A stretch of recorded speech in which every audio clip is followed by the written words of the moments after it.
여러분 안녕하십니까? 3월 31일 목요일 뉴스투데이 강원입니다. 춘천이 바이오 산업을 육성한 지 20년 만에 바이오 기업들의 매출이 1조 원을 돌파했습니다. 코로나19 감염병 위기가 바이오 기업의 성장을 가속시켰다는 분석이 나오고 있는데요. 앞으로 우수 인력 확보가 과제로 꼽히고 있습니다. 백승호 기자가 보도합니다. 춘천에 둥지를 튼 바이오 기업이 63곳. 이들 기업이 지난해 거둔 매출은 1조 450억 원에 달했습니다. 춘천시의 올해 예산이 1조 6천억 원 정도인데 지역의 바이오 기업 매출이 지자체 1년 예산 60%에 달하는 수준입니다. 이런 급성장 배경 중 하나로 코로나19 감염병 위기가 꼽힙니다. 춘천은 유일하게 코로나19 진단과 백신, 치료제 개발 기업들이 모여 있는 곳입니다. 이런 전주기 대응 체계를 기반으로 기업들 간 동반 상승 효과가 있었고 매출 증대로 이어졌습니다. 실제로 지난해 전체 매출의 51%가 진단과 의학 분야였고 감염병 위기 속에 각광받은 기능성 식품의 매출도 39%나 됐습니다. 2020년보다 지난해 매출이 2,300억 원 더 많아 29% 뛰었습니다.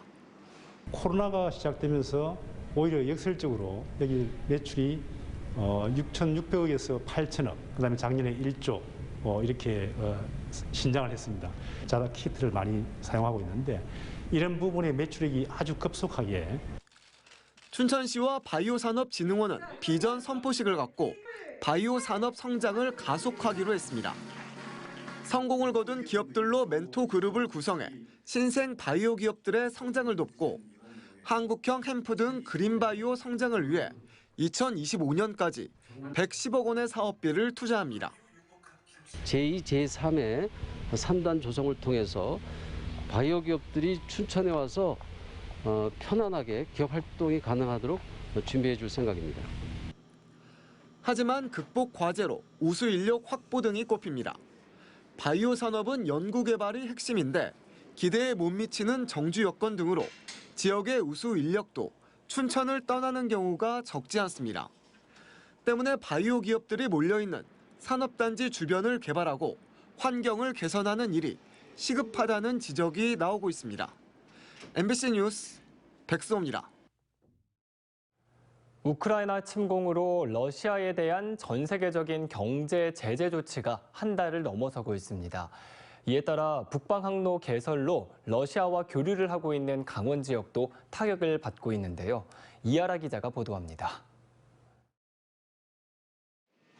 전국으로 유통되는 코다리 물량의 90%를 생산하는 속초의 한 명태 가공업체입니다. 러시아에서 명태를 수입해다 가공해 판매하고 있는데 우크라이나 침공 이후 명태 원료 가격이 70%가량 뛴 데다 그나마도 물량을 구하지 못해 이중고를 겪고 있습니다. 가격 폭등으로 인해서 지금 제조업체들은 이제 적자를 보면서 각 거래처나 자영업자들한테 이제 보내고 있는 실정이고 하반기 공급이 끊길까 봐. 아직까지 러시아 수산물 수입이 가능해 대게와 킹크랩, 조개류 등은 물동량 확보에 어려움은 없지만 대금 결제 문제로 수입업체들 상황이 쉽지 않습니다. 지난해부터 수출 다변화를 시도했던 강원도 지역의 농산물들도 러시아 수출길이 막혔습니다. 동해안에서 러시아 블라디보스토크로 화물을 수송해왔던 페리 화물선은 어수선한 국제 정세 속에서 선박 정기 검사를 이유로 다음 달부터 한 달 보름 동안 운영을 중단합니다. 동해안을 통한 러시아 수출은 사실상 불가능하다고 보고요. 그러니까 금융 제재 영향으로 수산물 그리고 목재 가공업을 중심으로 동해시뿐만 아니라 강원도에 있는 중소기업들은 상당히 이제 타격이 심각해지지 않을까 이렇게 좀 우려하고 있습니다. 불안정한 러시아 원자재 수급 상황도 강원도 산업계에 영향을 주고 있습니다. 러시아산 유연탄을 확보하지 못하고 있는 시멘트 업계는 비싼 호주산으로 수급처를 바꾸면서 생산 원가가 올라가 공장을 정상적으로 가동하지 못하고 있습니다. 삼척 LNG 인수기지에서는 지난해 전체 물량의 12%가량을 러시아에서 수입했을 정도로 러시아 의존도가 결코 낮지 않습니다. 강원도 동해안 지역하고 러시아 극동 지역, 특히 블라디보스톡 지역하고 많은 교류를 해왔었습니다. 이제 러시아가 한국에 대해서 비우호 국가로 지정하게 되면서 우리나라에 대한 여러 가지 경제 제재가 러시아의 경제 제재가 장기화 전망을 보이면서 러시아 교역에 의존해왔던 돈의 사업 분야에 충격을 줄일 수 있는 대책 마련이 필요합니다. MBC 뉴스 이하라입니다. 평창군이 최근 군유지를 매각해 관광 숙박시설을 유치한다는 계획이 군의회를 통과했습니다. 해당 안건에 대한 심의 과정에서 우려의 목소리가 강하게 나왔는데요. 투자 유치 때마다 군유재산 매각이 포함되면서 공공성 논란과 특혜 시비가 끊이지 않아 방식에 문제가 있다는 지적이 나오고 있습니다. 보도에 조성식 기자입니다. 산과 강이 어우러져 있는 평창 노람뜰1원, 수석을 주제로 한 돌문화 체험관과 캠핑장, 산책길 등이 이미 조성됐고 평창군이 에코랜드와 물안경 체험센터, 자연 휴양림 등 대규모 관광화 사업을 추가로 진행하는 곳입니다. 그런데 인근 군유지에 450객실을 갖춘 호텔을 짓겠다는 사업자가 나타났습니다. 지금 제가 서 있는 곳이 바로 사업 예정지입니다. 31개 필지, 13,000평의 군유지인데요. 평창군은 이곳 군유지를 매각해 관광 숙박시설을 유치한다는 계획입니다.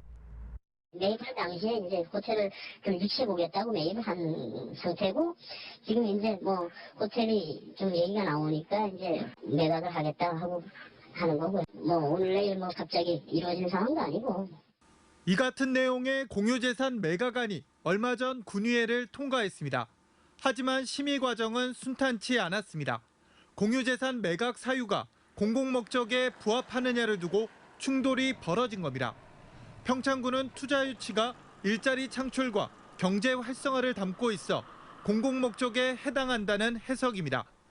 평창군 전체 평창읍이라든지 남부지역의 지역경제 활성화라는 궤가 같이 돌아가기 때문에 그게 광의로 봤을 때 공공목적이 될 수 있다. 이제 그렇게 판단하는 것이고 반대로 일부 군의원은 특정 업체의 돈벌이를 위해 군유재산을 사실상 수의계약으로 매각하는 것은 적절치 않다는 지적입니다. 주민들이 함께 사용할 수 있는 공익성을 가진 목적이래야지 공공목적이라고 돼 있는 거래요. 어떤 한 사람이 호텔을 진다고 해가지고 그 부지를 그쪽에다 판다, 그건 공공목적이 아니죠. 그건 영업 목적이죠. 이런 논란은 꾸준히 있어 왔습니다. 평창읍에서 추진된 반려동물 테마파크와 종합 영상 스튜디오, 진부의 데이터 센터까지 지역에 투자하겠다는 사업자에게 평창군 땅을 팔 때마다 공공성 논란과 특혜 시비가 불거졌고 약속된 사업마저 지지부진해 지역 주민과 갈등을 빚기도 합니다. 소규모 농촌 지역이다 보니 기업이나 투자 유치가 쉽지 않은 건 현실입니다. 하지만 공유재산을 내주는 식의 투자 유치는 사업 성과에 대한 부담까지 떠안는 꼴이어서 방법의 전환이 필요하다는 목소리에 점점 힘이 실리고 있습니다. MBC 뉴스 조성식입니다. 홍천의 연봉지구 교차로 개선 공사장에서 흙과 모래, 공사 자재가 쏟아져 내려 인근을 지나던 차량을 덮치는 사고가 발생했습니다. 사고 발생 이후 공사업체가 뒤늦게 예방 조치에 나선 가운데 홍천 국도관리사무소는 경찰과 함께 조사에 나섰습니다. 이승현 기자가 취재했습니다. 지난 2년 동안 교차로 개선 공사가 펼쳐지고 있는 홍천의 연봉지구. 도로 위로 흙과 모래, 공사 자재가 쏟아져 내린 건 지난 27일 새벽입니다. 때마침 이곳을 지나던 차량과 부딪혀 운전자가 다치는 사고가 발생했습니다. 이 사고로 차량 앞부분이 크게 파손되는 등 아찔한 순간이 이어졌습니다. 평소 이곳으로 가는 주민들도 공사장 안전사고 가능성이 높았다며 불안감을 호소했습니다. 우리 같은 경우는 매일 여기서 다니니까 여기 공사하는구나를 알고 속도를 줄이고 뭐 이렇게 다니지만 타지에서 오신 분들은 좀 위험감을 느낄 때가 있죠. 비가 와가지고 그 마대가 지금 많이 시공사는 사고가 발생한 직후 재발을 막겠다며 부랴부랴 방수포를 씌우는 등 안전 조치에 나섰습니다. 사고 현장입니다. 사고가 발생한 이후에야 비슷한 사고를 막기 위해 방호벽을 미루고 도로를 통제하고 있습니다. 시행사인 홍천국토관리사무소는 경찰과 함께 공사장 안전시설 설치와 안전규정 준수 여부 등에 대해 추가 조사하겠다고 밝혔습니다. MBC 뉴스 이승현입니다.